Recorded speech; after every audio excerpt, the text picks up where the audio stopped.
McGlynn.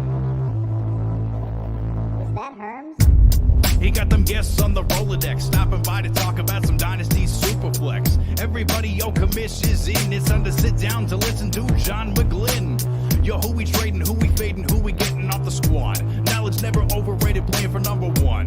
And yo, McGlynn is in. It's time to let the fun begin. It's the Commissioner Evaluation Podcast with John McGlynn.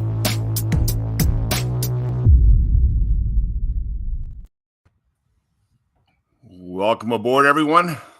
Welcome to the Commissioner Evaluation Show. I'm John McGlynn. You can find me at X at John McGlynn 75 on X. Fantasy football is over. The NFL regular season is over. But for many of us lunatics, the fantasy football season, the offseason is our favorite part of the season. NFL playoffs, Super Bowl, free agency, the combine, NFL draft, rookie camps, mini camps, preseason games. Then we're right back at it. But let's just stick to what's warm in the stove right now. We're going to run through some commissioner questions, NFL playoff predictions, team-by-team free agency, and quick hits for each team. And then we'll review some trades that went down in the Mighty McGlynn home leagues, which is kind of depressing for this week because there was none. So that's it. But clocks, I got socks underwear for Christmas, which is when you get older, those are the best presents in the world. I got nice, awesome, short black socks. Multicolored underwear, that's the best thing of underneath the tree now. And the shaver, the shaving cream and shit like that too. Spent New Year's Eve with some family and friends.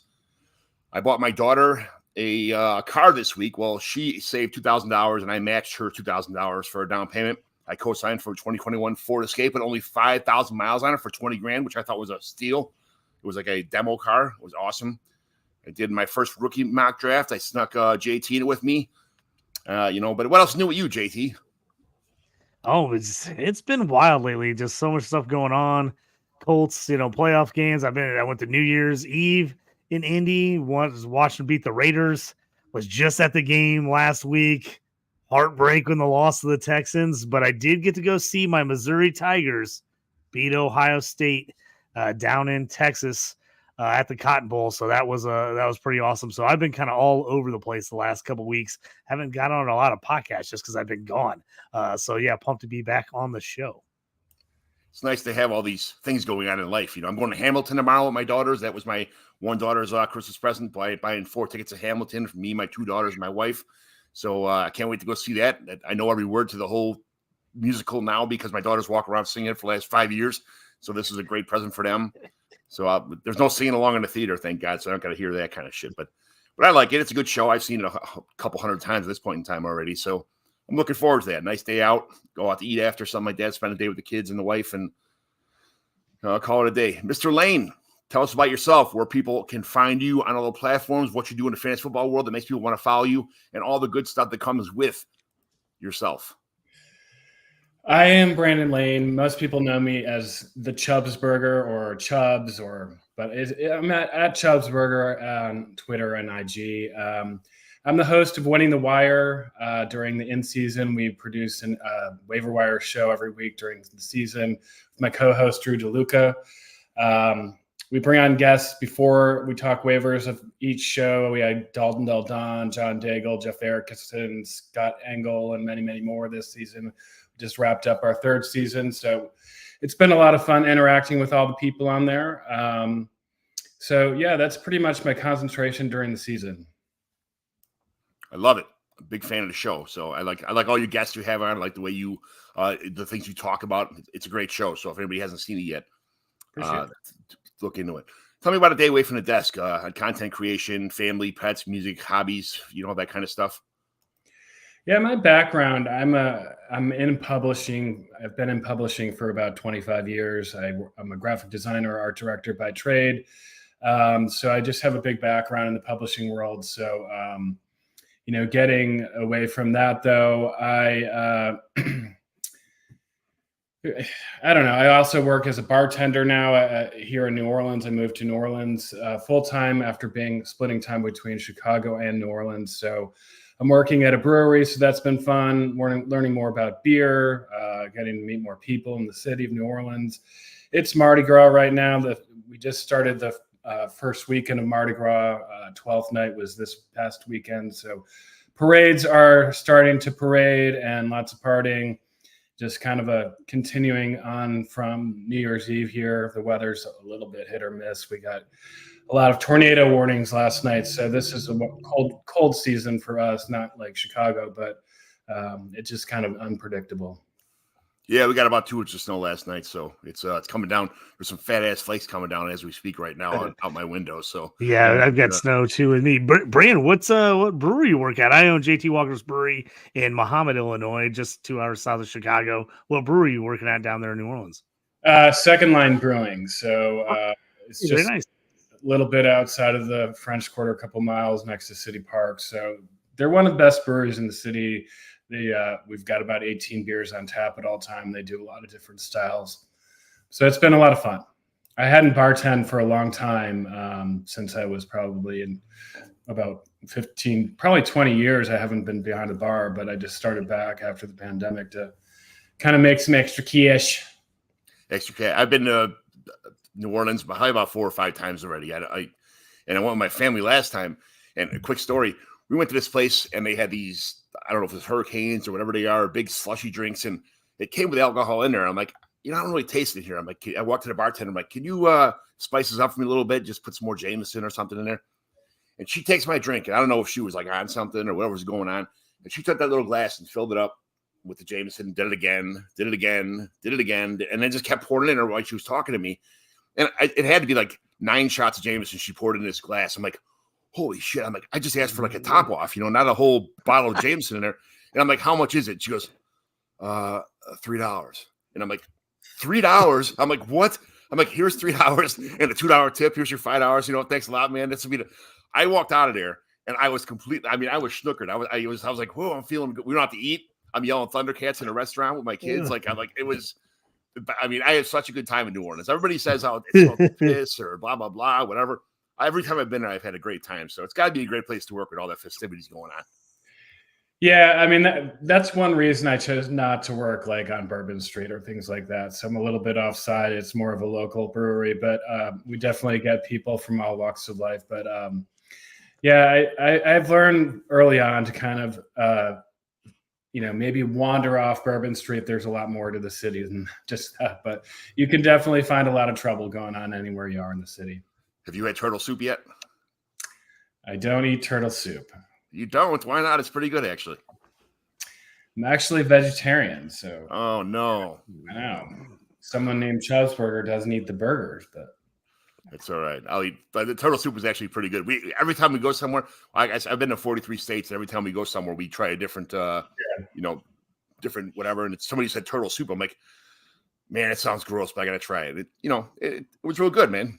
Yeah, they serve it at most of the top restaurants in the city. It's one of the delicacies of the fine dining here. So, all right. Let's get some commissioner questions here. So we're all in that time of year. Fantasy football is over with. We're all itching right now to set lineups. Like some of us are in fantasy hockey or fantasy basketball, or getting ready for a fantasy baseball draft or whatever you may do. But what's the best time to start a new dynasty startup league? Like, would it be like now do an NFL side draft and then do like a rookie draft later? You wait till after free agency? Do you wait till after the NFL draft? You wait all the way to the end of the season, like, September, when all the rest of the redraft leagues are going on, so you can implement the rookies and stuff. But what is Brandon, we'll start with you. If you're going to join a new league, what's your favorite time to start a new startup? I don't think it's a bad idea, like in the next couple of weeks, to start recruiting people for that. But the actual draft, I'd probably hold off till after the rookie draft and do it all at once. And then obviously years to come, you're just doing those rookie drafts. But I think it's kind of fun to do them all at once right after the NFL draft. JT, when you draft, usually like somewhere between now and before the NFL draft, a lot of times you'll just draft rookie spots instead of actually rookie players. So you'll draft pick 101 in round 2, pick 7 or something like that, or rookie pick 103 in round 4, pick 8. What's your favorite time to do a draft when you don't know who the rookies are, where they fell, so it's all a chance, or you just like wait until the end, everything's already set and done, and having a real solidified lineup? I like to do the rookie drafts after the actual real NFL draft. I've had a couple leagues that do them in advance, and oh man, it's wild where some guys will go depending on, where the hype's at on a QB, where he's going to get drafted in leagues. I saw some leagues, where Malik Willis was going like 1-2 1 year before the draft actually happened. So I'm one of those guys. I'm like, I really, if it's a pretty serious league and there's money, pretty good money involved, I want to wait till at least I see what team of guys on before I do that draft. So I'm definitely wait till after the rookie draft. I know last year we were laughing about it because like I went to the draft last year and literally we had a draft the next day starting up, and then I drafted every day until basically the season started. I was in a draft, so it was a pretty wild summer last year for doing that. But I don't know how people do it early. That drives me crazy, not knowing where a guy's going to go. It just changes his value so much. I'm in 3 rookie mock drafts right now as we speak, and it's kind of like, all right, it's pretty cool. There's a lot of people. For me right now, I do the rookie drafts because I want to see what everybody else is thinking, who they like, what's going on. So now I get a list of 60 players from 3 different leagues, and I'm like, okay, cool. Let's watch film on this guy. Let's see what this guy wrote up about so-and-so. Let's see, why does this guy like him? And everybody writes up a little bit about why they drafted this guy. And, I drafted Michael Penix with the 112 in my first pick.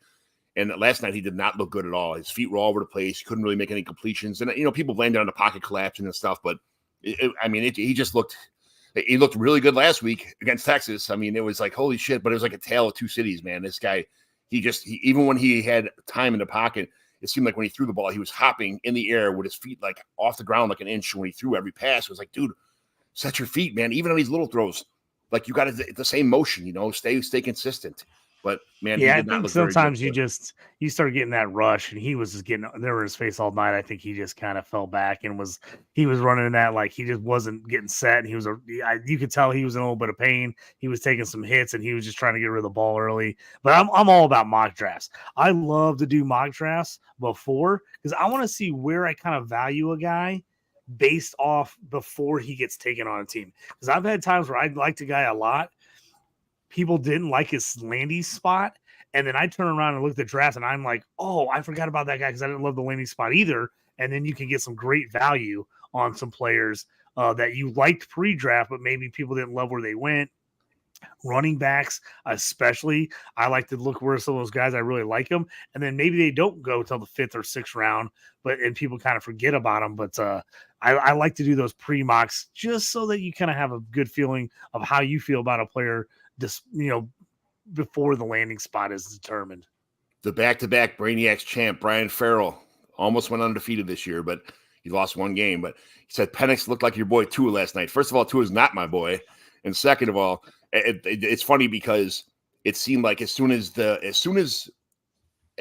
Michigan was up by a touchdown or two, Penix was like a whole different player. And Tua is the same way. When the Dolphins are winning, man, it is pile on. Everybody's slapping hands. The whole team's going nuts. Good times. But it seems like some guys, they can't handle the pressure of being down, having to be, the anchor of the offense. Or, but when things are going good, things are going good. When things are going bad, they're going bad. And it's Tua and Penix, I guess, to put them on a parallel like that, Brian, was a pretty good comparison. So how long should it take to pay out your league winners when you win? Like when you're in the leagues you pay in, I literally, and then like, sometimes we wait for stat corrections, but if you're up by, if the winner won by 70 points, there's no reason to wait to see if, whoever, Josh Allen had an extra half yard because he took a sack or something, that kind of shit. Like, how long does it, in the leagues you play in, Brandon, we'll ask you first, like, when is it usually, generally speaking, how long does it take you to get paid? Do you like league save and stuff like that, or mostly home league kind of shit, or? Yeah, I mean, I'm in a long-term home league that's been around for like 32 years, and that one, they kind of do it as they get to it, and I'm not too worried about it. But I did win that one. It's kind of it had been a 20-team mirror league, so it was like 2 10-team leagues that you kind of combine them into each other and then play head-on-head against the first ones. But for the first year, they pared it down to a 12-team league this year. So I actually won for the first time. I've made it to the finals a couple times, but I've not been in that league for 32 years, by the way. But I was about to ask, 32 years and you won your first championship, man. Yeah. Well, the commissioner has been in there for 32 years and has yet to win, so it is possible. Whoa. He's got the commissioner first. Anyway, most things like, these bigger networks like ESPN, Yahoo's, those kind of things, I think they pay out. They take a little bit of time, maybe a week or two. I mean, it seems like 2 or 3 weeks before they pay out. I see no reason not to pay out within a week, though, if you can do that, if you're in charge of it. Yeah, JT, on some of your home leagues, I've been in leagues before back in the day where the commissioner didn't really care about collecting dues. Like, yeah, I'll get to it. Next thing you know, you forget about it. The league season's over with, and still 5 people haven't paid yet. And now it's like, hey, man, it's Christmas just happened. Nobody's got any money. And they're like, oh, I'll get back to you in 2 weeks or so.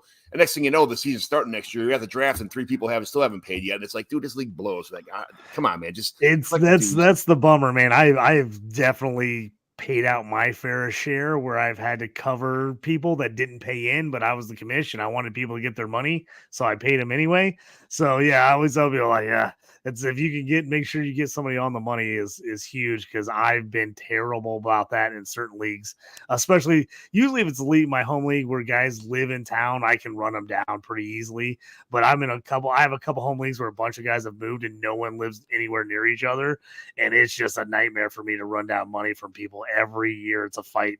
So it's a brutal. I have one league that's a big money league, and so instead of me holding the money all year, we basically play a year behind, and then I pay everybody at the next draft. So everybody pays in their dues of whatever they lost from the year before. Everybody that wins gets their money, because the total pot's about $5,000. So I instead of me just holding on to everybody's money all season, we just kind of do it at the draft. But again, if you have live drafts, it makes it, the more and more everyone goes to goes to online drafts from live drafts, makes it a lot more difficult to collect that money. That's for sure. Yeah, our in-person home league live drafts which is pretty much almost all I play in, but they're you get paid up before the rookie draft. You have to be paid up, which is sometimes in May, mid-May, early June, something like that. So by that time, everybody, and I have a financial secretary in all my leagues too, so I ain't got to worry about shit. I just say, hey, Vince will be on there, or Brian, or whoever, or Tim, or whatever.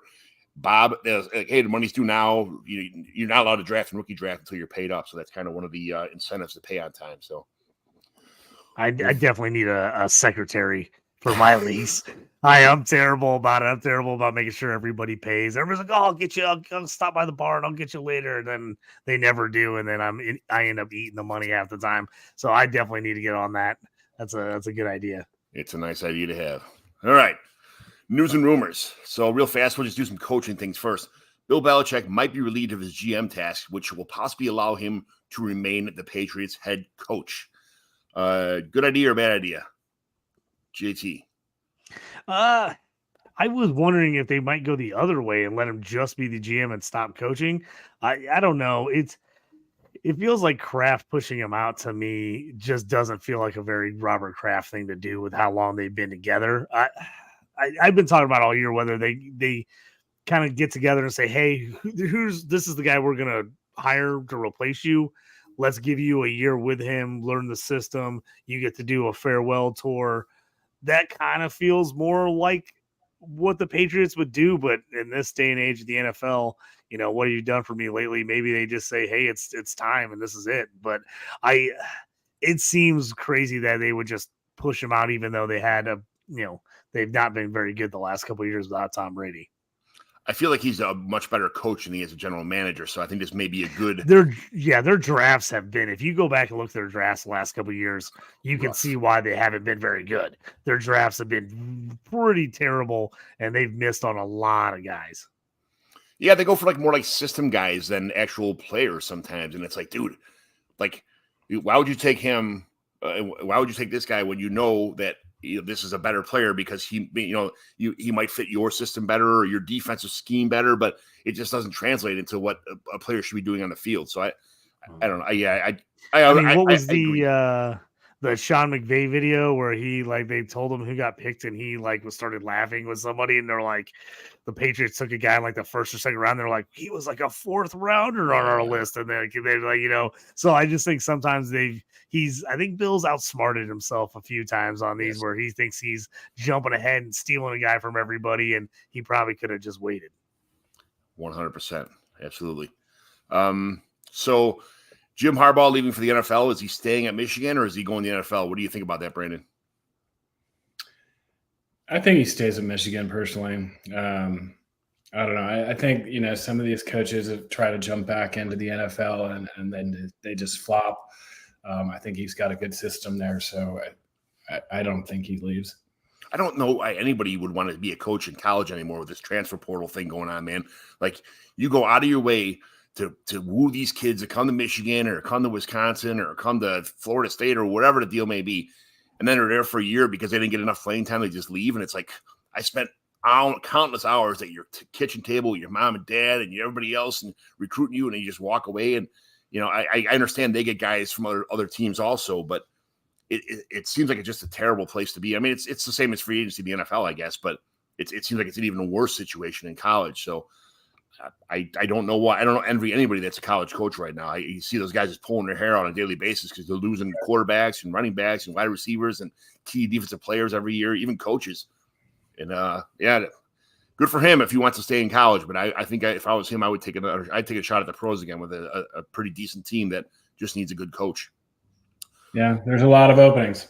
JT, one of my favorite people in the world, Pete Carroll, is coming back to the Seattle Seahawks here. What do you think about that? I never thought that he wouldn't be back. I just assumed Pete was gonna stay until he can't physically run on the sidelines anymore. So I figured Pete was coming back.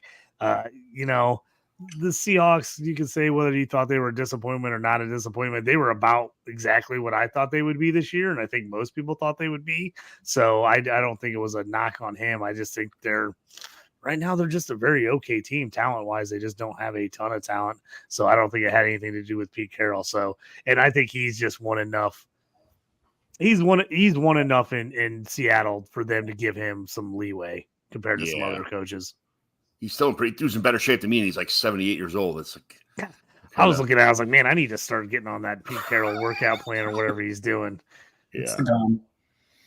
Yeah, he's got abs. I haven't had abs since like 8th grade, so whatever. Mike Vrabel has been fired by the Titans. Did that surprise you, Brandon?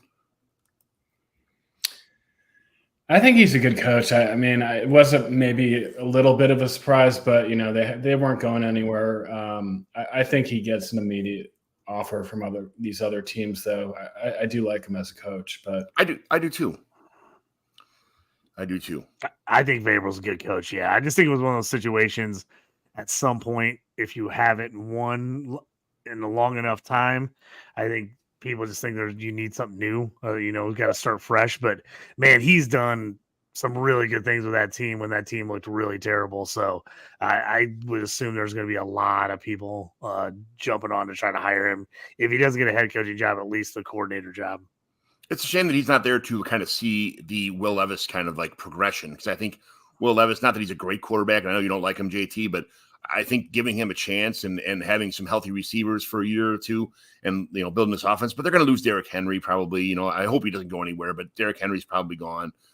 And, just I guess sometimes you just have to make moves if you're just not happy. And, just sometimes us as fans get attached to these teams and these coaches and get comfortable with them. But, when you're the guys selling the tickets and you're not filling the stadiums or nobody's watching the games or you're not doing what your target. I mean, everybody wants to win the Super Bowl every year, but only one team wins the Super Bowl every year. You got to understand that there's going to things are going to be happening, some injuries, guys just not performing the way you thought. It's Mike Vrabel. I feel like he's going to find a good job somewhere and be a very successful coach for a long time. So, all right, so let's go to the NFL quick hits. All 32 teams, real quick, like 10, 15 seconds per answer if possible. Brandon, you're a little familiar with the Bears. So I'm going to give you the Bears question first. Do the Bears draft Caleb Williams with the 101 or push all the chips in on Justin Fields for one more year and just build around them and see what they got? This one's a tough question because I could see it going either way, but I do think they keep the 101 and get Caleb Williams. And then possibly, I think they trade away Justin Fields possibly to a team like the Falcons, which could be a win-win for him. No more Arthur Smith, Drake London, Bijan, Kyle Pitts are all there. So I think that could be a win-win scenario. But I could see it going either way. They could maybe move down a few spots, grab Marvin Harrison, and stick with Fields. But I do think they keep the 101. I wonder if, like, because of the fact they said they're going to keep Eberflus, that means they're going to keep Justin Fields also. That's kind of what the hint I got out of it is that they're like, hey, we're going to run it back with the same team. We're going to, trade out of the 101, go to 103, maybe grab Joe Alt or something like that. And then go after one of the other receivers, possibly that's almost on the same tier as Marvin Harrison Jr. So, who knows, man? Who knows what they're going to do, but it's a tricky question. It's 50-50 answers, keep them or send them out. That means it's probably time to move on if there people are that indecisive, but it is what it is. A spicy topic for sure, though. I mean, there's a lot of people out there chirping about each direction. So, yeah. All right. JT, Bengals. You keep T. Higgins or bring in a rookie? I think it depends on how much T. Higgins costs. I just think he's going to end up costing more than the Bengals want to spend. I like T. Higgins a lot. I think he's good on that team, but he's had a lot of injuries the last couple of years. It just seems like he's always kind of nicked up. It's like he's never out forever, but it's always like a hammy, something here and there. If they could get him for a reasonable price, I'd do it, but I just have a feeling we're going to see one of these like Christian Kirk contracts where one of these teams come out of nowhere and just give them huge money, and the Bengals say, it's too rich for us, and they let him go. And the Bengals had Yosevich. They got Charlie Jones. They got, like Tyler Boyd might come, will probably be back if he's sign him for cheap. We'll see what happens there. But, they have options. They have pretty good underrated receivers, and they have a good backup quarterback. So I think the team would be okay by losing, a player. Deep wide receiver draft, too. Deep wide receiver draft. So I think a lot of teams are going to look at that and kind of decide, hey, do we want to pay a big money for a guy, or do we want to take our chances with the rookies? Yeah. Brandon, Bills. Gabe Davis gone, Khalil Shakir unproven, Stephon Diggs is a bit crazy. They can't just build around two tight ends. Do they go hard in free agency or hard wide receiver in free agency to draft, or they try and keep Gabe Davis around, or what do you think is going to happen there? Yeah, I don't think that they keep Davis. I don't think they're going to re-sign him. I do think it's likely in the draft they probably go with their defensive needs early on, and then maybe get a wide receiver a little bit later in the draft. They've got $43 million in cap space, so I don't think they're going to be able to get a top tier guy, but I could see them maybe pulling in someone like Marquise Brown or someone like that to stack with Diggs and maybe see if that could work.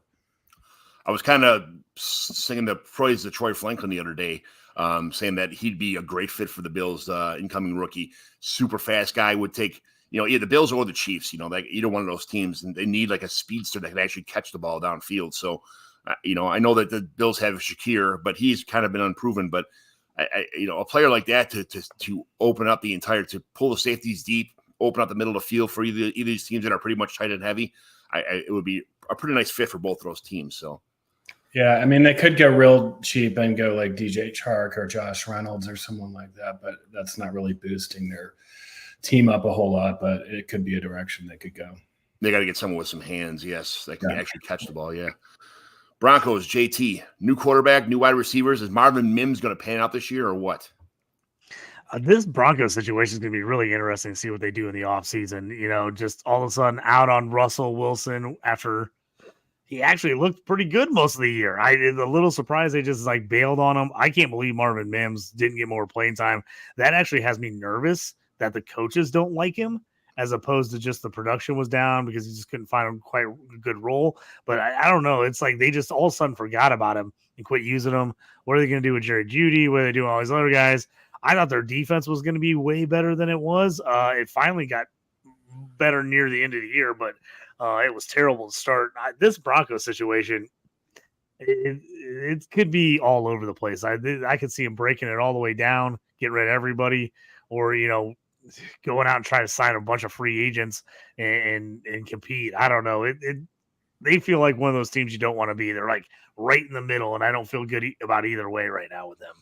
And the Broncos traded up to get Marvin Mims too. I'm not sure why they didn't use him or why he didn't pan out or what they saw in him that didn't pan out on the field. But I like Mims a ton. I don't understand why they just refused to use him the second half of the year. Right. Brandon, Browns. Sean Payton is known to wait on his rookies for the most part, but I think it's ridiculous. I think he's a great player. Yeah, especially when Jeudy was out for a little bit this year. I don't understand why he couldn't step up, so agreed. Brandon, Browns. So this guy named Deshaun Watson is coming back next season. Or is he? If you're the Browns, what do you do? Like you got fabulous Joe Flacco in here right now, who's elite, throwing the ball like crazy. I mean, you can't keep Joe Flacco, right? You got too much money tied up in Deshaun Watson, and you have to play him. Hopefully he'll be healthy back then. It'll actually look good. I mean, he hasn't looked. I mean, they traded away their first-round pick, so they've got nothing there to do in the draft. $64 million in cap hit with Watson, so I think they're pretty much stuck with him. But he just hasn't looked good, for the past couple of years. So I don't know if it's health-based or just him in general. But I think the best case scenario is if they can bring back Flacco on like a team-friendly deal, and keep him under center. Because, I mean, he was obviously the best option under center for them over the past couple of years. So if that's a way they could work it out, I think that would be a smart way to go.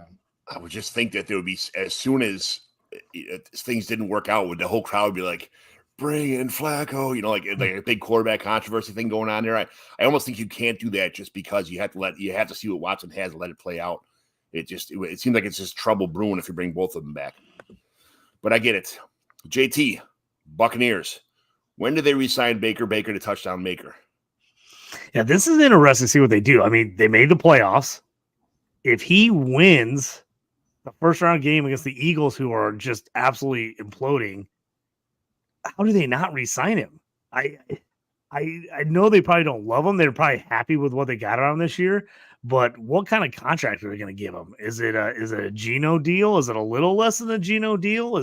Would Baker take something more reasonable just because he's like, as long as I can start and I know I'm on a team? Because again, if he doesn't get the starting job for the Bucs, is there going to be another team really leaping at the fact to sign him to be their starter? I don't know. It's like he almost has to come back to the Bucs, and it just depends on price and money and what they can do. And if a QB doesn't fall to him in the draft, but if he ends up beating the Eagles in the first round, I don't know how you don't resign him somehow.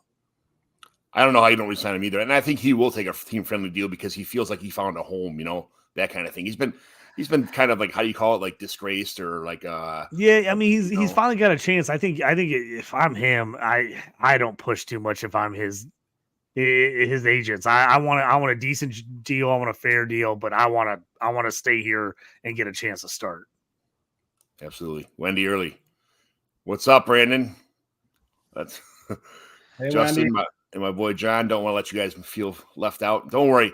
We know where your heart's at. We know you love us all. We're good. We love you too. So let's Under the JT, Cardinals. Chargers. Oh, Cardinals. Nope, That's right. we're on the Cardinals. So Hollywood Brown is out and Marvin Harrison Jr. is in, right? Harrison to the Cardinals at number 4 overall, I think is probably the likely selection. That's where most people have him mocked out. So, I mean, they're moving forward with Kyler Murray. And I do think they probably land Harrison unless the Bears, like we talked about, possibly move down slightly, stick with Fields and get him at 3 or 2 or 3. But so even if they get him, I think there's a slight chance they might franchise Hollywood and then have Brown, Harrison, Michael Wilson as an interesting 3 wide receiver set. They still have Rondell Moore if Hollywood moves on, but I do think that's the pick for them, and it is just a question mark for me if they can actually possibly franchise Hollywood Brown, but I don't know that they want to do that. Yeah, you're looking at if Caleb Williams is gone, Drake May is gone, Jay Daniels is gone. At that point in time, you're taking receiver and offensive lineman. So I would think that the Cardinals at that point in time would probably say if they could franchise one player and sign the other one and do a cheap rookie deal. I wouldn't say cheap as number 4 pick in the draft, but it's still cheaper than like a high profile second contract kind of wide receiver that's on fire. But I mean, that would be the way to go, I guess. Just stack the receiving core, maybe get another offensive lineman or 2 in free agency or later in the draft. But I don't know how you could pass up on Marvin Harrison Jr. at number 4 when he's probably the best available option at that point in time when you're drafting. So yeah, I get it. JT Chargers. Do you replace the running back position or the wide receiver position earlier in the draft because you need both of them right now?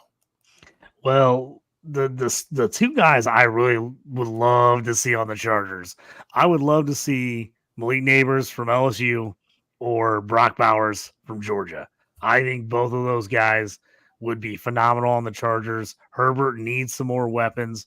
I think they go running back, but this draft, if you look at any of the Devy drafts, any of the mocks and stuff, running backs are going to fall in this draft. You're going to get running backs later. I think they go running back. I just don't think they do it early. I think this team needs another superstar weapon to go with Keenan Allen. I'm all over Neighbors after the Quentin Johnson kind of mess up last year. If you don't get Neighbors, I love Bowers. I just think Bowers is more than just a tight end. I think he's a difference maker anywhere you put him on the field. I like both those guys at Chargers. I would love to see them get a stud offensive weapon for Herbert. I want Neighbors to go to the Bears, man. Like, I want that. That's you want them to trade back, get off if the lineman earlier. If the Bears don't get Marvin Harrison Jr., that would be my next pick for the Bears. Would be Neighbors. The only reason I like Marvin because I feel like he is a different type of player than DJ Moore. I actually feel like Malik Neighbors is a lot like DJ Moore. I feel like not that's too bad. I mean, I wouldn't hate to have two DJ Moores on the same team, but I feel like they're more similar type of players. But Neighbors is phenomenal too. The Bears got to get another weapon on the outside to go with DJ Moore. Yes. Brandon, Chiefs. When the Chiefs draft Tony Franklin, how happy is Patrick Mahomes going to be? I think he'd be pretty ecstatic, but I mean, there's a lot of factors here, right? So like Kelsey could potentially retire. They've got MVS at a $12 million cut. Justin Watson could also be a cut, which is no big loss. He's just kind of a waste of space. But right now they're stuck with Rashee Rice, who's really developed into a much better player than I thought he was as a prospect.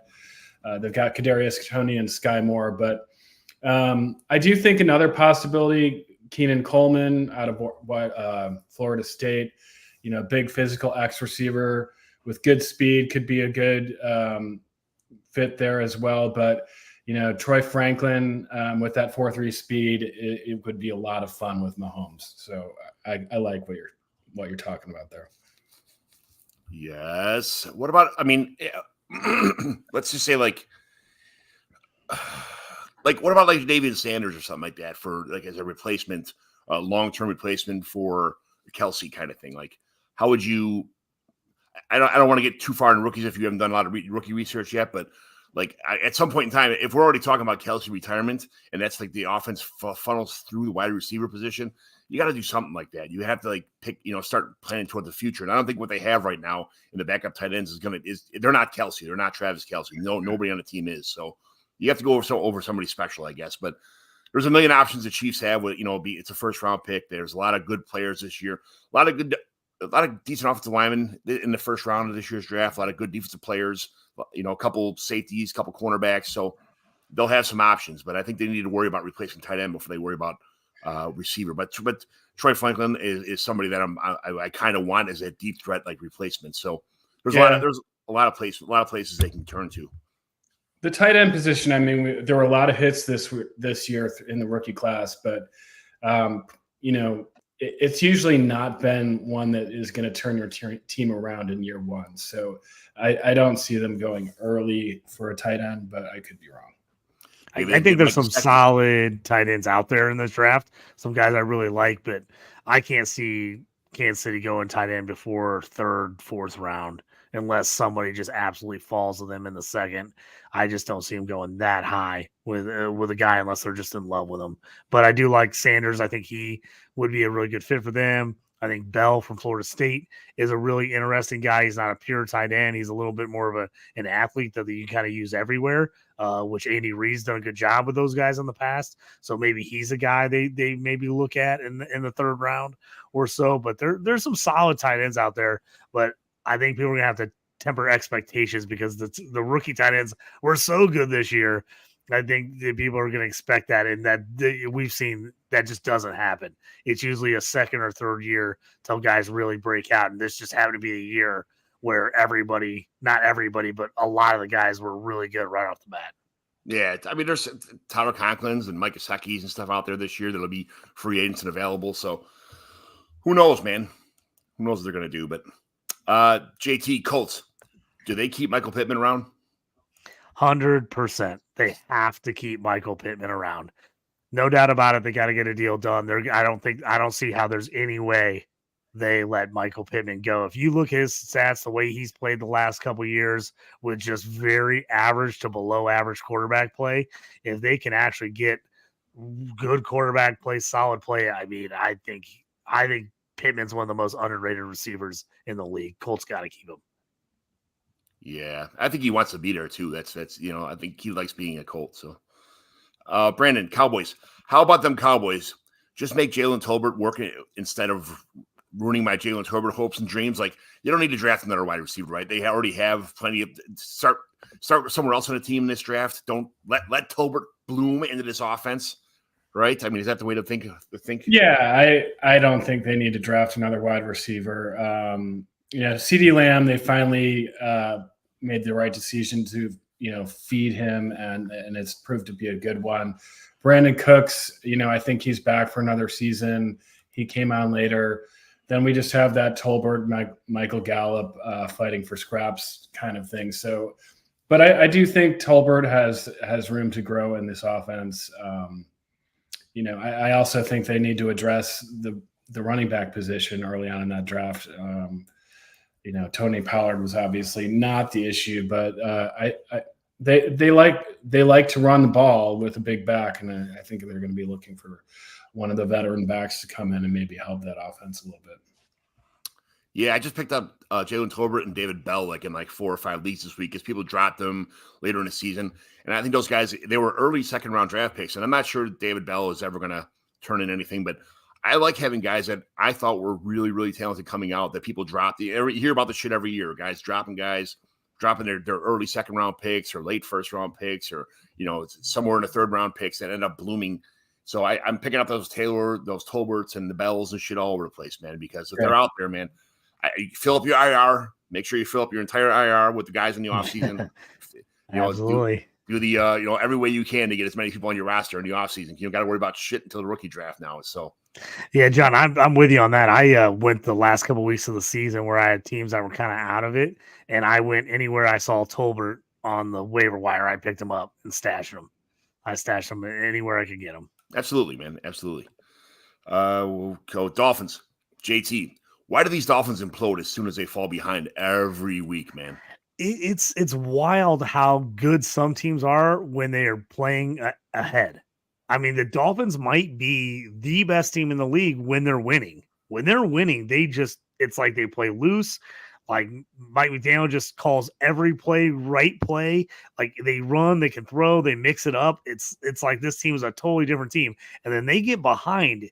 It's just like they just get rattled. I don't know if it's the players, it's the coaches, they change their scheme when they're down, but it's crazy when this team is up. They look like a completely different team when they're playing 1 or 2 scores ahead than when they're 1 or 2 scores behind. It's super perplexing to me. I don't understand it at all, but it's pretty eye-popping when you watch the games how different it is. Brian kind of threw some shade on my Tua, tried to throw some shade on my Dolphins, but I don't know.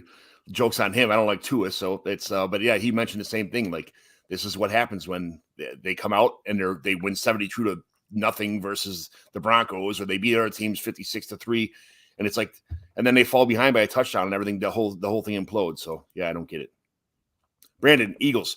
Do you really think the Eagles would reach and grab Jackson Powers-Johnson late in the first round? Of how much they rely on the center position to lead this offensive line, because he's a center from Oregon, probably the best center, and I think the best center coming out of the draft. Do you think they'd reach for a center in the first round of the NFL draft? Later, it's going to be a late first round anyway, but to get a quality center that maybe replace Jason Kelce this year, or possibly learn a year and then go behind him, is that their biggest need? Is make sure the tush push works every week?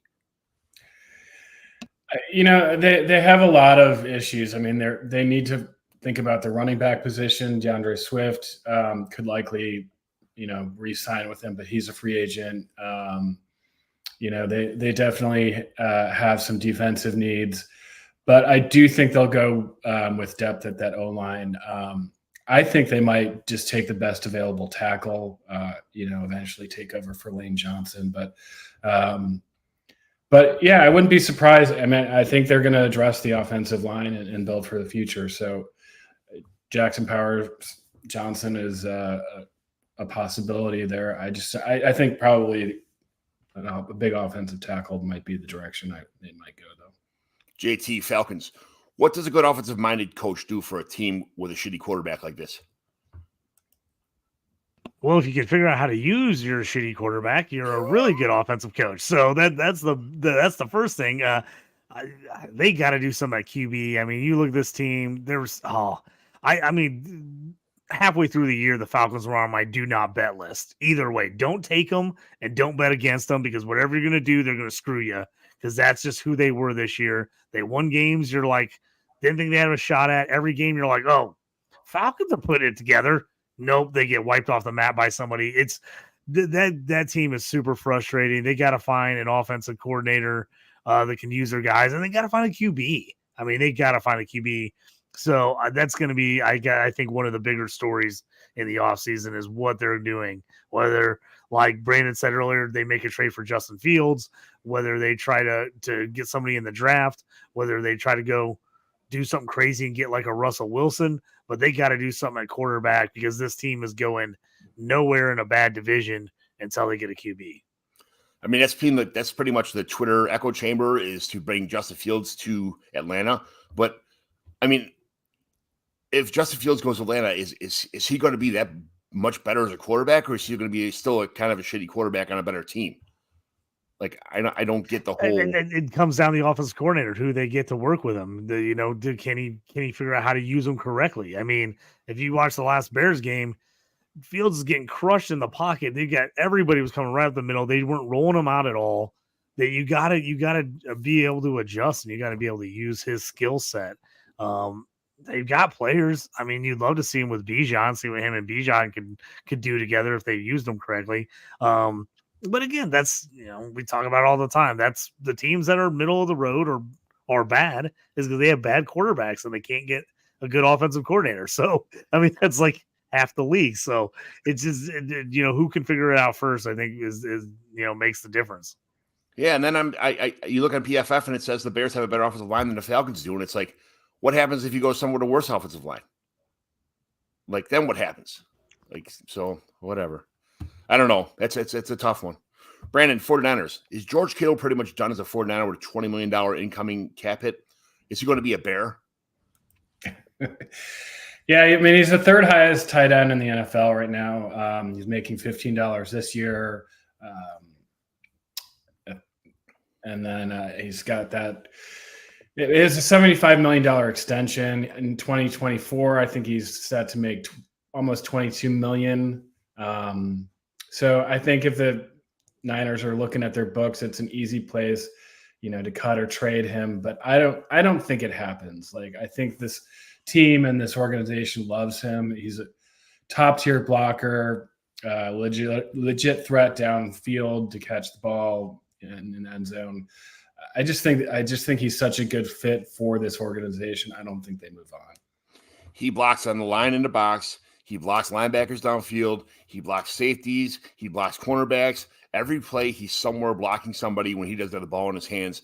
And I don't think you can lose a player like that and be the same team anymore. And on top of that, you see the other players blocking, learning from him blocking, and seeing where to block because of it. I mean, he is a pivotal point of that offense, that the way that whole thing works. And it would not work the same without him on a team. But it would be nice to see him in a Bears uniform, since he is a Bears fan. So I'll keep my fingers crossed on that, but I think he's going to stay in San Fran. I believe the same as you. Yeah. JT, Giants, is Darren Waller coming back next year? I think we have to realize that Darren Waller is probably done. I'm sorry, but the guy, he can't stay healthy. He just can't stay healthy. I like him when he's in there. These guys obviously got a ton of talent, but man, we're going on 3 years straight now, almost 4 years where he's been injured almost half or more of the season, and he's just getting up there in age. I thought, everybody, like a lot of people thought maybe this could be a breakout with a new chance with the Giants, and it just didn't work out.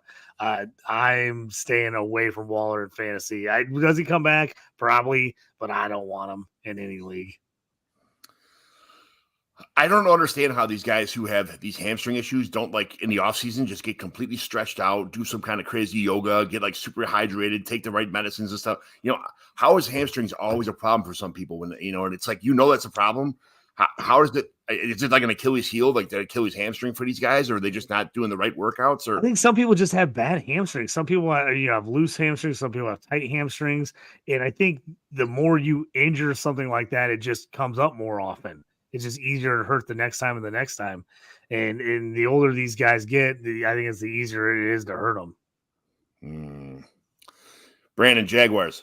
The Jaguars keep Trevor Lawrence. They are using and abusing him like a rented mule right now. It seems like they just don't give a shit about his future. Like, I mean, obviously he's a franchise quarterback, and it's a question like, oh, is he the best thing ever? Is he really generational? But like, what's the plan here? Like, why would you beat him up like that when you're like, now that I guess there was a chance to get in the playoffs. You got to put him out there as much as you possibly can. But when you guys he can't even move his arm halfway, and his ribs are hurt, and his ankle and everything else is beat up. Like, at some point in time, when do you think about the future and just say, hey, do they even care? Do you think they envision him as the quarterback of the future for the next 10 years in Jacksonville?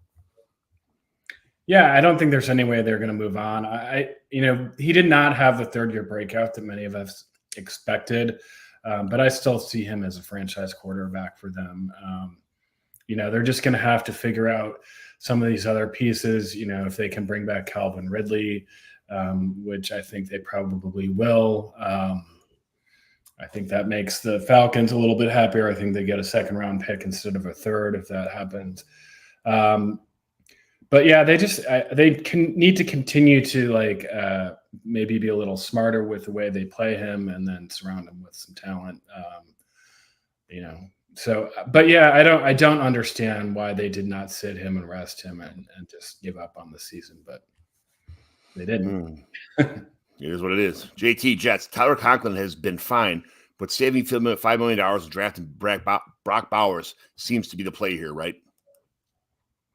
I mean, like I told you, I'm on record. I love Bowers. I think Bowers is freaking phenomenal. I think he could be a game changer, especially in the NFL and the right coaching staff that knows how to move tight ends around and use them.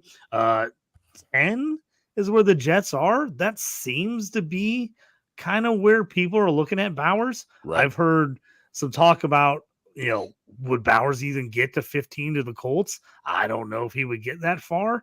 Kind of would depend. I mean, you've got Vikings, you've got Broncos with Dolchich and Hawkinson right in front of them. Raiders just took Mayer last year. Saints would be a team at 14. How they love tight ends, that they would maybe go in there. But I could definitely see Bowers at 10 to the Jets for sure.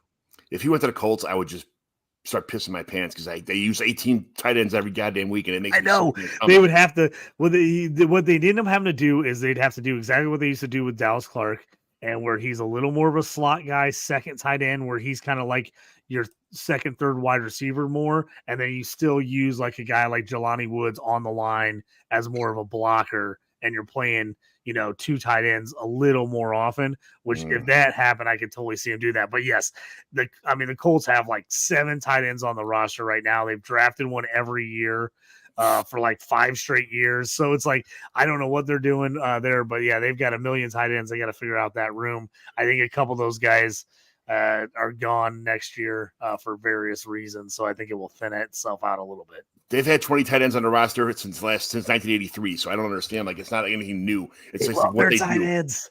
I don't get it, man. It just Next question. Brandon, I don't know how many shares of Jameson Williams you have, but is he going to be a thing, or is he just, if you had him on our team, or is he a sell right now, or just an avoid altogether, or a buy low for you? I think he's a hold for me. I mean, his value has taken a dip since he was drafted in the first round, in dynasty leagues. But there's a lot of question marks about him and his future. But Josh Reynolds, Donovan Peoples-Jones are both free agents, so that helps his case. He's obviously got a lot of speed, and I think he took some steps forward the past couple of weeks. I I don't think, I mean, maybe there's some people out there that just like really love the guy and would give you a good deal for him, and I would trade him away. But for now, he's pretty much a hold for me. You said the magic word, Donovan Peoples-Jones. He's my hold for every league, so that's my guy. One day that guy's going to break out. I'm just telling you. Hear me now, believe me later. But he will be a breakout candidate somewhere at some point in time, and he'll be on my team when it happens. So, JT, Packers. Is the Packers' biggest need going to be running back going forward, or something else? I don't know if it's their biggest need, but they're definitely gonna need to get some running back. The AJ Dillon is he's okay. How much does Aaron Jones have left? I could see them sneakily trying to get a guy like Jordan Brooks from Texas or Travion Henderson if he is yet to declare from Ohio State, but it kind of everything's pointing like he's going to.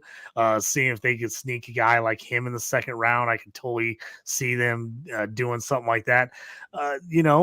They have young wide receivers. I could see them stacking more wide receivers with this group for sure. With this class coming in, I like Reed a ton. Wicks was, I have to say, way better than I ever thought he was going to be for the Packers this last year. And then, as if Watson could ever stay healthy. But I think the Packers actually can go a lot of directions. I mean, their defense is pretty solid all around. They got a few holes to fill, but I can see him going running back somewhere. I just don't know if the Packers are going to consider running back their biggest need. What the hell were they doing all these years when Aaron Rodgers was on a team and they were drafting, MVS and I don't forget the other guy in the 5th round pick that was 6'4", 180 pounds. Why weren't they drafting all the receivers when Aaron Rodgers was on a team? Now they got a whole shitload of young, talented studs on this team, and it's. I mean, Jordan Love looks pretty good. Don't get me wrong. It pains me to know that they're going to go from Brett Favre to Aaron Rodgers to Jordan Love if he pans out. It actually hurts my feelings that that's going to be a thing. But at the same time, where was all these receivers at when Aaron Rodgers was on the team? Why was it just Devontae Adams? They're like, Rodgers is good enough to make all the play. We'll get every other position. Rodgers will make these guys good. That's what they were thinking.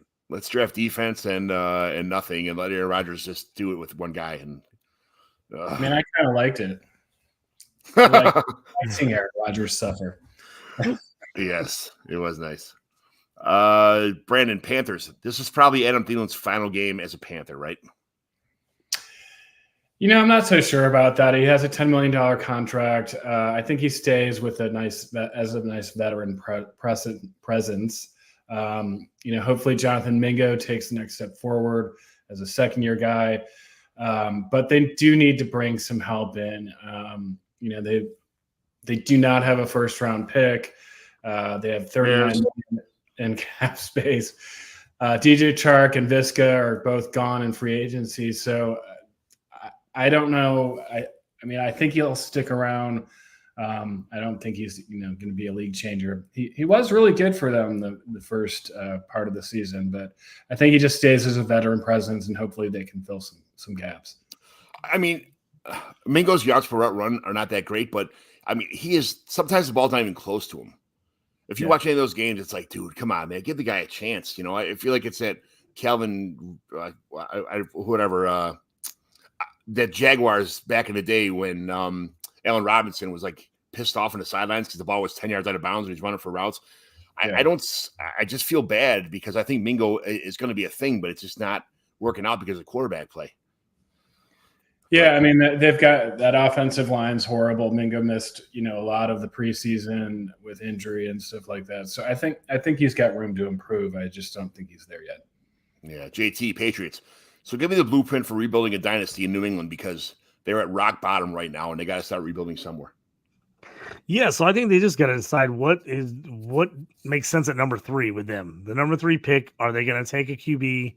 They go with a guy like Drake May. I could totally see him making that move and just starting all over a QB. I like that move. They decided to do that. The other move I could see them doing is trading out of 3 and just trying to acquire as many picks as possible. This defense is actually pretty good. They had a lot of injuries this year. Gonzalez, the rookie from Oregon last year, the cornerback, was phenomenal before he had a season-ending injury. They've got some good pieces on defense. They just got to figure out what the heck they're doing on offense, and they got to actually get some offensive weapons. I mean, talk about a team that can't figure out wide receiver. They just can't get any wide receivers. Juju, my guy, hurt all year. What has he got left? Hopefully he can get healthy in the offseason, but he was having injury problems all year. Pop Douglas was a nice little surprise at wide receiver. I still can't believe they can't get Gesicki and Hunter Henry involved whatsoever, it seems like. I mean, Hunter Henry ever so often has a big game and then disappears for 3 games. That makes no sense to me. So I think the big thing for them is they got to figure out, are we going QB at 3 because they never get the draft this high, or is this an opportunity where somebody else really loves one of these QBs and they get as many picks as they possibly can trading back, and they just add in everything around, stick with Mac Jones for another year, or go out, maybe they go out and get a veteran and just kind of and see from there. But I think that's the big decision. What do you do at 3, QB or trade down? There's a handful of quarterbacks that are going to be there a little bit later that New England could possibly trade up for, or B, that it might fall right in New England's lap on their second pick. But I think trading out is probably when you have a need across the board on the offensive side of the ball, then yeah, absolutely. I think you got to do that. Brandon, Raiders, will the Jets be able to make a Rodgers-Adams reunion possible?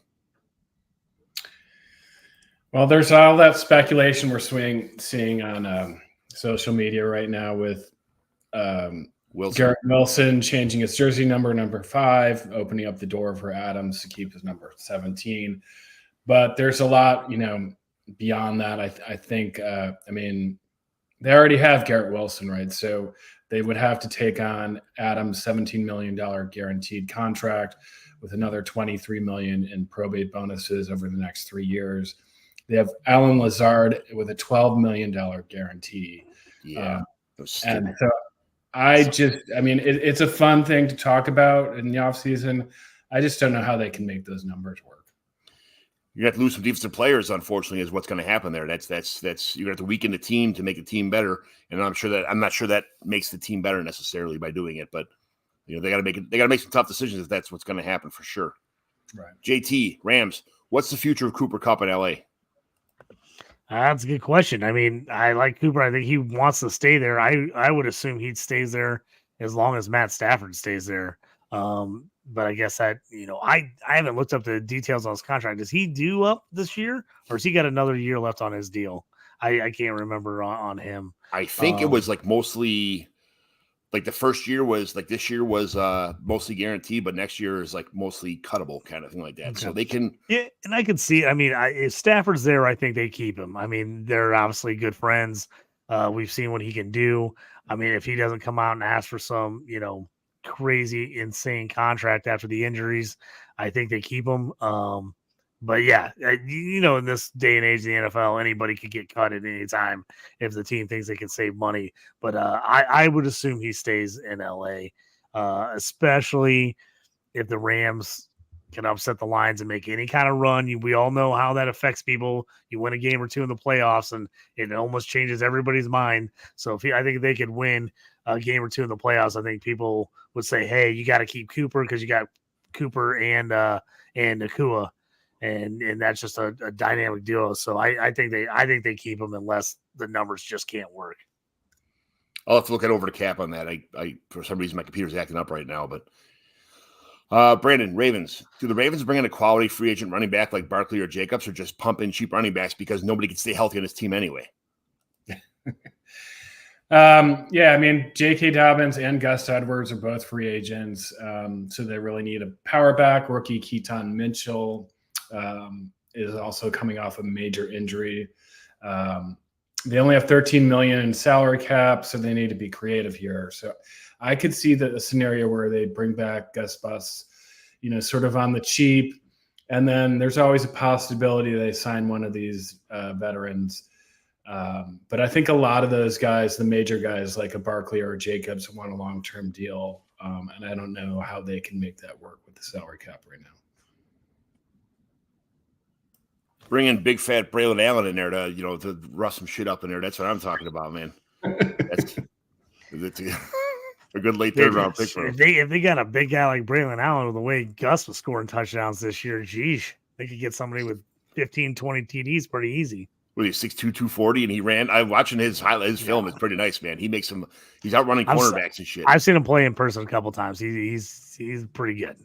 Yeah, he's pretty good. And they say he runs like a 4.9 40 or 4.8 40. There's no way I've seen him on the field running like cornerbacks and shit. So I think he's faster than that. If I had to guess, I'd say he's like low 4.6s. Yeah, I was about to say 4.55. I don't think, but again, he's a big guy. Once he gets moving, yes, it's pretty hard to bring him down when he gets up to full speed. Yeah, like Derrick Henry kind of shit. Yeah. Yeah. Brandon, Ravens. The Ravens. Oh, jeez, I just did that one. JT Saints. You are in a room with Mickey Lewis. Tell him what needs to be done to stop mortgaging the future and start an actual rebuild. Well, I guess the first thing would be stop mortgaging the future. What are you doing? He can't help himself. It just does it every year. Again, this division's wide open. It's just who's going to make the right moves to kind of move things, forward. Man, I like Derek Carr as a person. I like him as a guy. I don't know if he was the answer for the Saints. He was very okay this year. He's one of those, you look at the stats, and the stats aren't like terrible by any means, but when you watch games, it just feel like he did not make plays when they needed him. Like a lot of times they got in the red zone, they couldn't score. And then the only time they did score is when they pulled him and put Tyson Hill in. They've got to figure out what they're doing, kind of what direction they're going in. The one thing I do like is A.T. Perry. I was a big fan of him coming out. They finally got him involved a little bit at the end of the year. Him and Olave are good. They've got to figure out, Kamara's situation. Are they sticking with Carr? How long are they sticking with Carr? Because, again, they had a pretty solid defense before injuries most of the year. So I don't think that team's terribly far away from competing just because that division is so up in the air. Yeah. The garbage guy's out in front of my house right now destroying my garbage can, so I had to mute myself for a minute. But, Brian on here, he said Derrick Henry to the Ravens. That Derrick Henry could he could load up some touchdowns being on a Ravens team. That's for sure. That could be some crazy fantasy stats if that somehow happened. The best sad part about it is it should have happened last year. He should have been a Raven this year. He shouldn't have waited and wasted another year of his career, on this Titans team that wasn't going anywhere. Like, it should have been a Raven this year. Could imagine how the team would have been this year already as good as they are with Derrick Henry. What if he goes to Dallas? Derrick Henry to Dallas? Yeah, I can see that too. Possibly. Yeah, because he stays healthy for the most part, and that's availability is the best ability. So, Brandon, Seahawks cutting Tyler Lockett will hurt a lot of Seahawks fans' hearts, but it's going to help bring in fresh young talent like offensive linemen. And what else do they need? What else does this team really need? On offense, they look really good on paper. Yeah. I'm not quite sure that they'll move on from Lockett personally, but it could happen. I think the bigger question is if they retain Geno Smith, they can save $23 million by releasing him. But then there's a big question of like, who are they going to replace him with, and not having a lot of money to spend. Could it be someone like they give Drew Lock another chance, which I don't think is a good decision. Jacoby Brissett looked pretty good, for a minute. Like, could they bring him in, as a Geno copycat kind of player?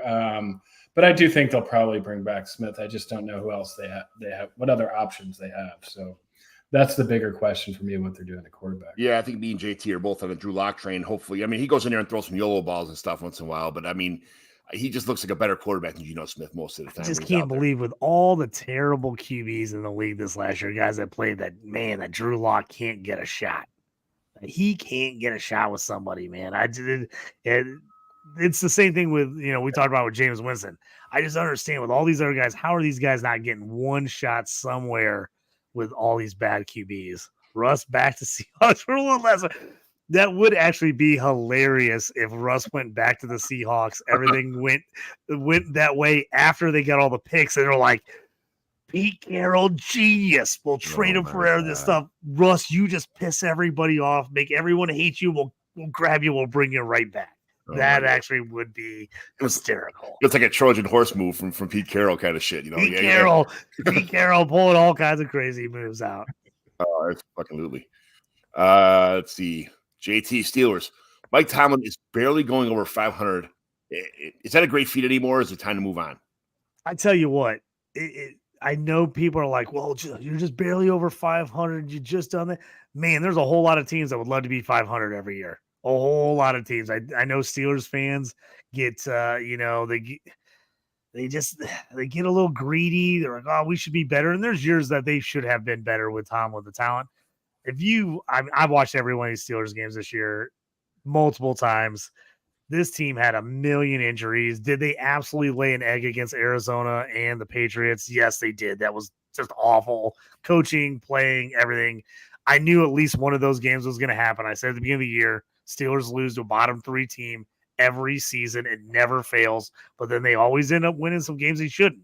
They're 10-7, made the playoffs. They're on their 3rd string quarterback.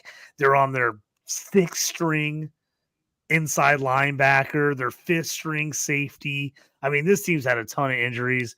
Have they been disappointing at times this year? Yes, but I think Tomlin, I don't think you can move on from him, man. I just see all these other teams with just coaching carousel every 2 years, every 3 years, and they think somehow that's going to make them better. Has they underperformed at times? Could he have been better? Yes, but I still think Tomlin is a top 5 coach in the NFL.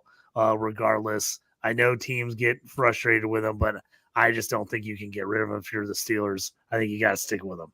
I like Tomlin. I think he's a good coach. I think he's a good dude. I think he's a good person to have running your organization, to keep guys in check and stuff. But yeah, I think at some point in time when you're not in a position to win the big game, ever, you're just there, kind of lingering around, possibly making the playoffs every year. You're like, oh, come on, man, we need something better. But I get it. I understand what you're saying. Brandon, Texans. Houston is overachieving right now, and it's awesome. What gets them over the hump to be a contender?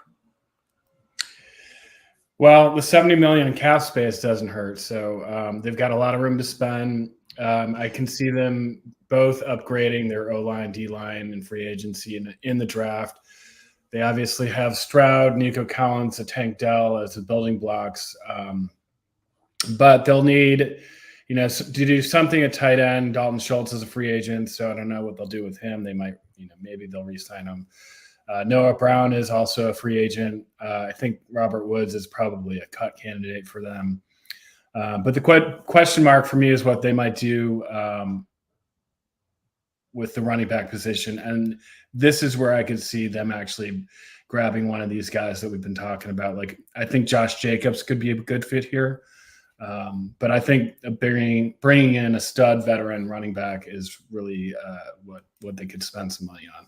That's the move. Yes. We talked about earlier, JT. Derrick Henry's only making $5 million a year. Why wouldn't you just bring him back? I mean, if you're Titans, I would. But again, I think with the Vrabel firing, I think at this point they've said we got to go a whole new direction. It's time to break it down, rebuild it all up. And I just think that means Tannehill's gone. I think that means Henry's gone. I just think they're ready to kind of move on. They like what they saw at Tajay Spears last year. I think they're ready to hand it over to him. I just think the Titans are going to go in a whole new direction. Will Levis leading the charge in a new direction or what? I think they're going to go with Will Levis. Do I think that's the right move? My Levis hate is well known. I just don't love him. I love him as the Titans quarterback playing against the Colts every year, twice a year. I love that. But I think this Titans team could be on the verge of being in real trouble. I just think this team has got a ways to – I think they're going to drop a couple more notches before they're able to turn it back around. I really do. Brandon, Vikings. Captain Kirk may not be ready for week 1, and the team is not that bad. What moves does Minnesota make to keep themselves from falling behind in a tough division early on and out of the playoff hunt? I don't think that they do much change here. Kirk Cousins, I think they bring him back.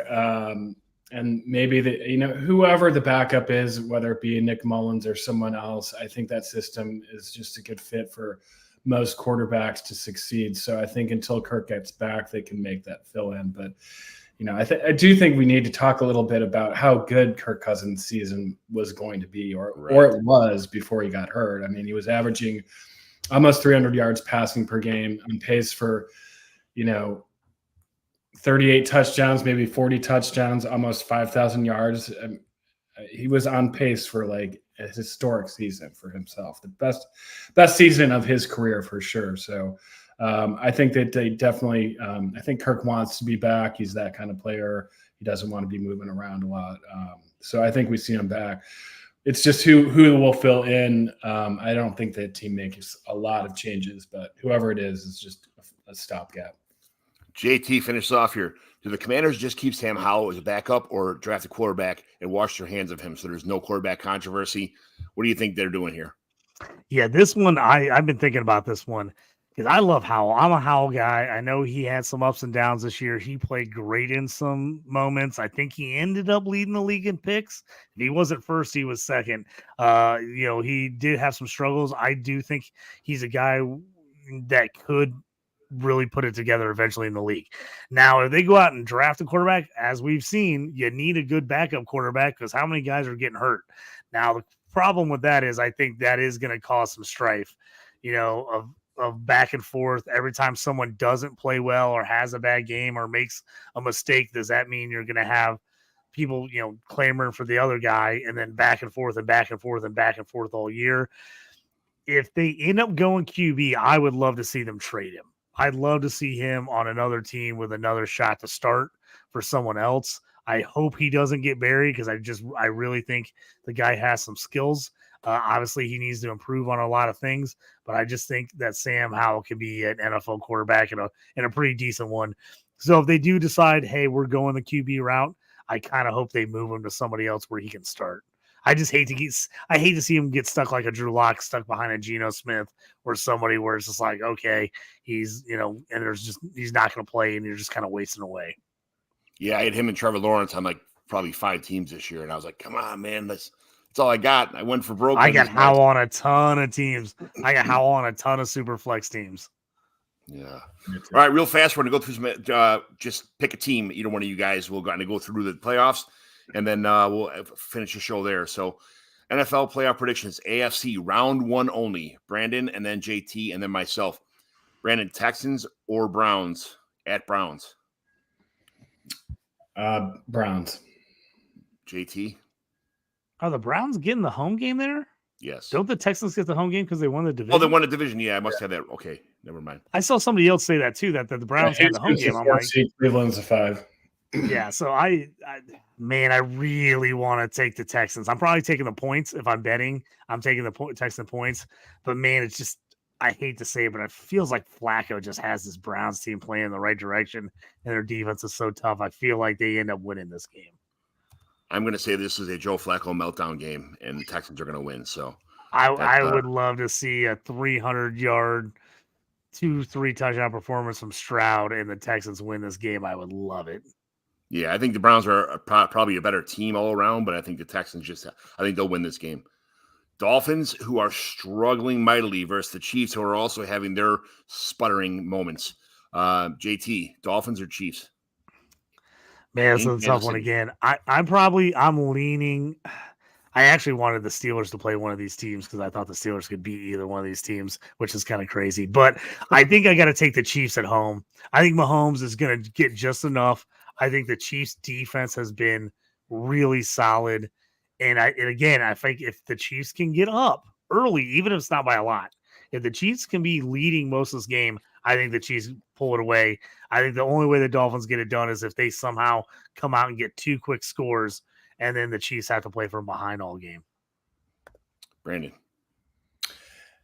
Yeah, I think Miami might pull this one out. I do think that they're going to come out guns blazing. I think they're going to be a little healthier now that they sat and rested some of their players. I don't know. Kansas City, both teams have been struggling, as you've said, but there's just something off with Kansas City right now, and I don't think Mahomes is going to get it this year. Miami has been just decimated by the injury bug the last couple of weeks, so I don't know what's going to happen with them. I'm going Chiefs just because of the fact that I think the Dolphins are just a mess right now. And that's, as a Dolphins fan, I just, it's tough to say, but I think it's just the Chiefs are just going to make it happen. JT, your Steelers versus the Bills. The Bills, I have to be honest, the Bills were the one team I didn't want to play. I didn't want Josh Allen in the playoffs. That's what I was most worried about. I think this spread has gotten huge. It's almost up to 10. I think it's like 9.5 to 10. I think the Steelers can stay in the game, but I think the Bills take this one. I'm leaning hard on Bills to be my AFC pick for the Super Bowl. So I think the Bills end up getting it done, and I think Josh Allen ends up having a really good playoffs to kind of, all the critics about all the turnovers he's had this year, I could see him going on a crazy good run in the playoffs. I'm thinking Bills. Brandon?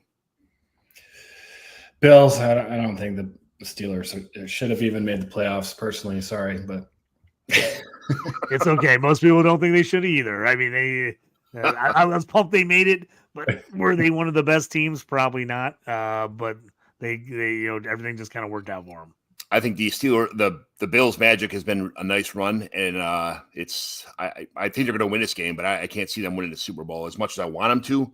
I'm a Josh Allen truther now to the extreme of extremes, as much as I like Dan Marino back in the day.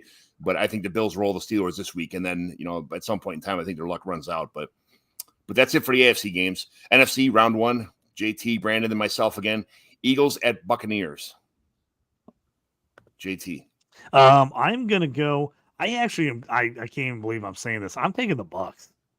I think the Bucs are gonna win this game. I think they're gonna figure out a way to do it. I think it's gonna be ugly. I think it's gonna be low scoring. The Eagles have just looked bad. Do we know quite what's Hurts' finger yet? What's going on there? The defense has not been great. I could see Mike Evans getting just enough big plays against this bad secondary of the Eagles to make something happen. I'm imagining an ugly game. I'm thinking something like 16-13 Bucs with a bunch of field goals. Brandon? Yeah, I don't know what is going on with the Eagles right now, but it has been ugly. Their defense has been bad all season long. So I do think Tampa Bay could pull it out, but I'm going to give it to Philly. It's tough for me because the Buccaneers they can dump off the Rachaad White. The running game's actually working with Rachaad White now too, which is crazy. He couldn't do shit at the beginning of the season, and now he looks like an all-pro running back. His dump offs in the middle of the field are good. They're using Cade Otton pretty well. That Mike Evans is crazy. Chris Godwin has breakout games once in a while when nothing else is open. I'm gonna take a shot here and say the Buccaneers myself, which is I would have never thought that. If you had asked me 4 weeks ago, right, the Eagles are going to get the Bucs in the playoffs, I'd have been like, I'm throwing everything on the Eagles. I mean, I would have hammered the Eagles. Right. But it's something is just not going right there. I just feel like the Bucs, and somehow Baker Mayfield gets it done to save his job and get a new contract for the Bucs next year. If he wins this game, he's getting a new contract. That's what I'm saying. I think if he wins this game, they got to give him a contract. And I just think he is going to go out there and ball out against the Eagles defense that I don't know why they're as bad as they have been, but they have not been good. Brandon, Rams versus Lions, the game of the week. Yeah, I think if there's any team out there that teams did not want to face in the first round, it's probably the Rams. And I'm going to give it to the Rams. I think they move on. Without Sam Laporta, who possibly might not play, I mean, did the Lions even stand a chance here?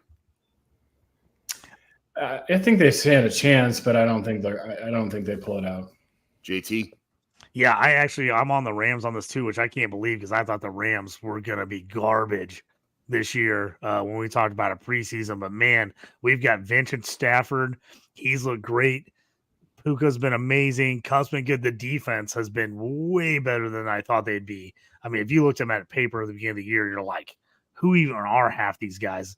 I can't believe what the Rams have done. I like it. I think Stafford in the homecoming gets the upset in Detroit. I feel bad for the Lions fans waiting all this time for a playoff win, but I think it's going to be one and done. It would just be poetic justice. They trade Stafford away, and then he comes back, and they finally get a home playoff game, and he's the guy that beats them. It just seems like it's been written in a movie script. It's what's going to happen. I think Stafford gets it done. Stafford beating the Lions, and what were we talking about before? Russ going back to the Seahawks would be like the biggest crazy shit going on in football. Packers versus Cowboys. Now this game is it's in Dallas, right? Yeah, because Dallas. Lions won a division. Yeah, so the Cowboys are awesome at home. So what do you think? Brandon, start with you. I'm never going to pick the Packers. Next. Good. JT. Yeah, two teams I really don't like to ever take either one of these teams, but I think Cowboys at home. I think they got too much, and they've just been lights out at home. I did go to that stadium this year, first time ever for the Cotton Bowl. pretty awesome stadium, other than they have some issues of how you get to certain seats. But other than that, really freaking cool stadium, AT&T Stadium in Dallas. I'm taking Cowboys. Was the Chick-fil-A open? Was that on Sunday, or what day was it on? Well, the issue is, if you haven't been there, they have luxury boxes everywhere.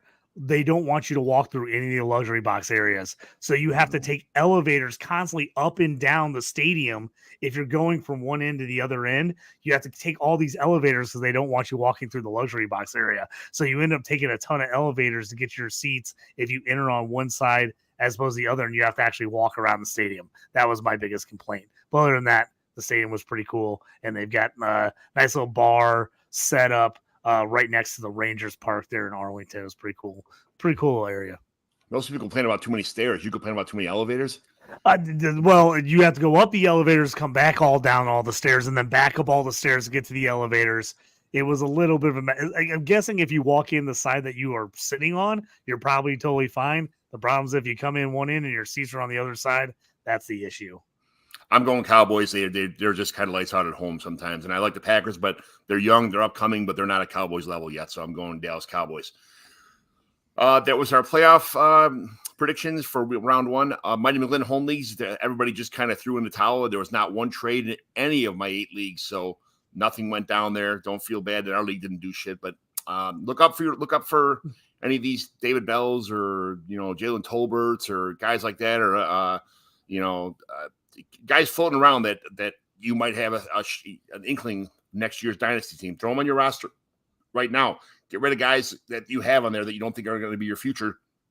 And take shots for other dudes. But JT, I'm going to see you in about 15 minutes on your show. We'll be back to back here today. But let everybody know where they can find you at and all that kind of stuff. Yeah, you can find me on the X at JT Orange. Also, the host of the Stew with JT Brew on my YouTube channel. Also on the Dynasty Pros football channel. So you can check me out there. If you're into IDP, I write an IDP waiver wire article for Fantrax, obviously off for the season. And then I do IDP rankings for DLF. So if you're a DLF member and you are getting into IDP, jump on there. I'll update my rankings throughout the summer if you got drafts coming up. Brandon Lane, thanks for jumping on today, man. This was great having you on. It's nice seeing you in person at the expo and at all the other events we do. It's super nice seeing you again. We made it happen. His show's almost the same time as my show on Tuesday nights. Yeah. So we got a Tuesday afternoon show. I got you on. Nothing you can do to get out of this one. Sorry, buddy. I got you. I roped you in. I appreciate you having me on. It's been a blast.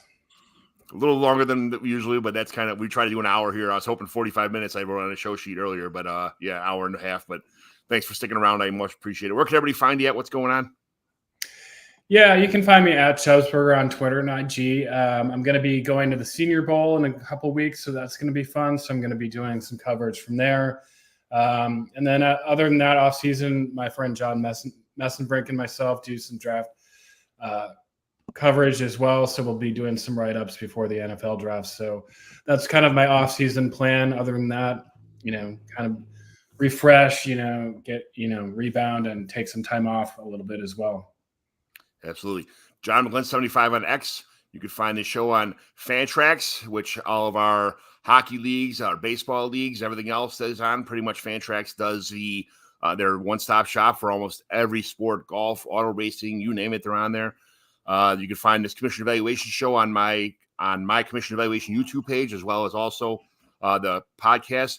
Like, review, 5-star rating would be awesome from everybody out there that watches the show, enjoys it. Thank you very much. And we will see you next week. Thank you very much for watching the Commission Evaluation Show. Have a good day, everyone, and see you later.